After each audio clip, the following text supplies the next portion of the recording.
करने लगे। और एक शिष्य ने कुछ क्षण बाद देखा तो गुरुजी के शरीर को छुआ, गुरुजी का शरीर ठंडा हो गया, शरीर ठंडा हो गया, आत्मा चली गई, लेकिन ना घंटी बजी, ना शब्द बजा, ना घड़ी। सारे शिष्य इंतजार करने लगे, विचार करने लगे, अरे ये क्या हुआ? गुरुदेव ने तो कहा था कि मेरा शरीर आत्मा को छोड़कर निकलेगा, उस वक्त तो मुक्ति हो जाएगी, और मुक्ति हो जाएगी, घंटी घड़ियाल बजेगी।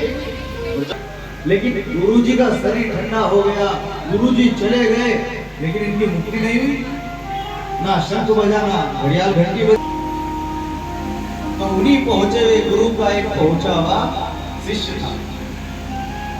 उसने आंख बंद करी, पता लगाया कि गुरुजी की गाड़ी कहाँ अटक गई। चेला दौड़ा दौड़ा चाकू लेकर आया, दो चेले को पेड़ पर चढ़ाया और कहा कि देख भाई, वो जितने आम हैं वो सारे नहीं तोड़ते, जो बिल्कुल एक हरी केरी के पास नीचे लेकर आए, और जब उस आम को काटा तो उसके दो शिष्यों ने कहा ऐसा क्यों?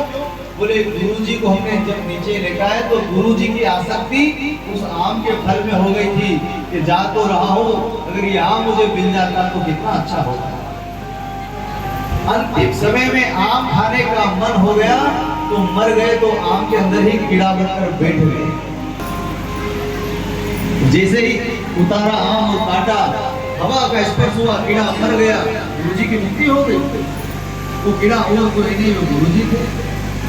इसलिए शास्त्र कहता है जीव की जैसी मति होती है, कोई नहीं, वो आपके पूर्वज। अंतिम समय आया तो यही चिंतन करने लगे कि अब जमीन का क्या होगा, बड़ा बैठेगा कि नहीं देगा। इसी चिंतन करते करते करते करते मर गया। तो मरने के बाद सांप बनकर खेत में घूम रहा। ये जो घर में छिपकली घूमती है क्या है? भगा दो ना छिपकली, आप भगाते हो फिर आ जाते, मत भगा। ये छिपकली और कोई नहीं है।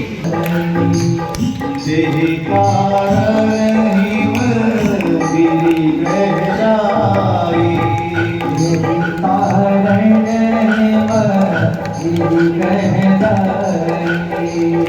जननी पार्वती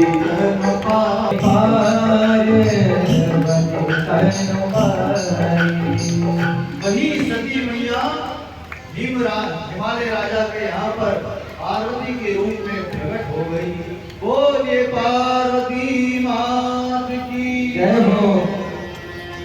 हिमालय और मीना की खुशी का ठिकाना नहीं। तो ये होता है कि संतान जन्म लेती है और बने काम भी बिगड़ जाता है। हमने कई लोगों के मुख से सुना, कई लोग कहते हैं गुरुजी ये हमारा बड़ा बेटा और ये हमारा छोटा बेटा, जब से छोटा बेटा आया तब से हमारा जीवन बदल गया। इसका क्या मतलब है? बोले इसका यही मतलब है कि आपके यहाँ पर जिसने जन्म लिया वो कोई पुण्य आत्मा, जब कोई पुण्य आत्मा जन्म लेता है तो व्यापार बढ़ता है, सुख शांति बढ़ती है, आनंद होता है। जिसे महाराज हिमालय के यहाँ पर हुआ,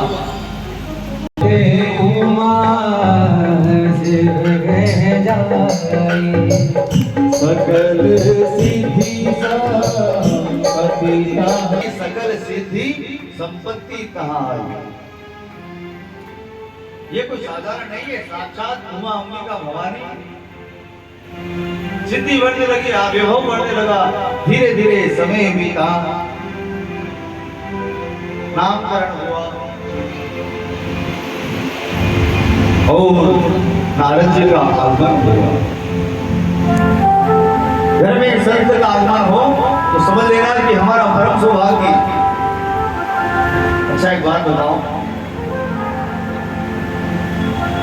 आप इतने लोग बैठे बैठे, कितने लोगों ने दीक्षा ले रखी? हाथ खड़े कर। जिन्होंने ली वही हाथ खड़े कर। जिन्होंने ली और भाग्यशाली।